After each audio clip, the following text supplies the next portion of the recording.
আজ তোমাদের দেখাবো যে রামেশ্বরমে যে হোটেলটাতে আমরা ছিলাম খুব ভালো ছিল। আমরা দুদিনের জন্য বুক করেছিলাম, দুদিন বলবো না, দুদিনের জন্য বুক করেছিলাম, কিন্তু 12টা যেহেতু চেক আউট ছিল, কিন্তু আমরা এক্সটেন্ড করেছিলাম 5টা অবধি, তাই জন্য আমাদের এক্সট্রা 1000 নিয়েছিল। কিন্তু রুমগুলো খুব পরিষ্কার পরিচ্ছন্ন ছিল আর দুজনের জন্য এনাফ। আর সবথেকে বেশি ভালো ছিল যে এটা একদম টেম্পলের কাছে, ইস্ট গেটের একদম কাছে ছিল, 500 মিটার মতো। তো খুবই ভালো ছিল।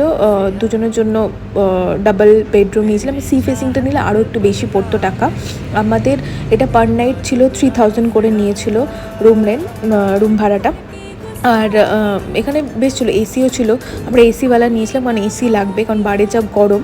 আর সবথেকে ভালো ছিল বাথরুমটা অনেকটা বড় ছিল। সবথেকে আরেকটা জিনিস যে খুব পরিষ্কার পরিচ্ছন্ন ছিল। একটু বাথরুমগুলো পরিষ্কার পরিচ্ছন্ন না হলে না আমার প্রচণ্ড কেমন একটা লাগে। তো বাথরুমটা খুবই ভালো ছিল, পরিষ্কার পরিচ্ছন্ন ছিল, বেডরুম সব কিছু ভালো ছিল, কিন্তু একটু কস্টলি, যেহেতু টেম্পলের একদম কাছাকাছি ছিল বলে।